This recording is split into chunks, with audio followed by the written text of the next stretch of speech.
வணக்கம். இது பேச்சுரிமை அதிகாரம். அன்பார்ந்த தமிழ் சொந்தங்களே, இன்று அதிமுகவில் இருந்து முன்னாள் எம்பி ஒருத்தர் திமுகவில் சேர்ந்திருக்கிறார்.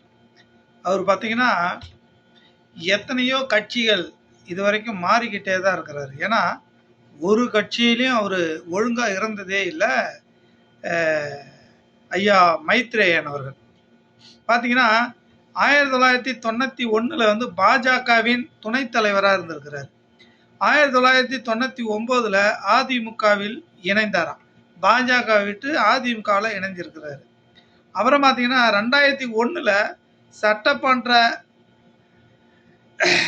நடைபெற்ற சட்டமன்ற தேர்தலில் அதிமுக சார்பில் மயிலாப்பூரில் போட்டியிட்டு படு தோல்வியுற்றார். அதே போல் பார்த்தீங்கன்னா 2002 அதிமுக தரப்பில் மக்களவை உறுப்பினராக தேர்ந்தெடுக்கப்பட்டார். அப்புறம் பார்த்தீங்கன்னா இபிஎஸ் ஓபிஎஸ் பிரச்சனை வந்தபோது ஓபிஎஸ் பக்கம் இருந்த மைத்ரேயன் திரும்பவும் இபிஎஸ் பக்கம் தாவினார். ஏன்னா கொஞ்சம் ஓபிஎஸ் சைடு வீக்காக இருந்ததால் இபிஎஸ் பக்கம் திரும்பவும் மைத்ரேயன் போயிட்டாருங்க. அப்புறம் பார்த்தீங்கன்னா 2022 ஓபிஎஸ் சந்தித்ததற்காக இபிஎஸ் அவரை கட்சி விட்டு நீக்கிவிட்டார் 2022. அதே போல் 2022 மீண்டும் டெல்லிக்கு சென்று பாஜக தலைவர்களை சந்தித்து பாஜகவில் தன்னை இணைத்து கொண்டார்.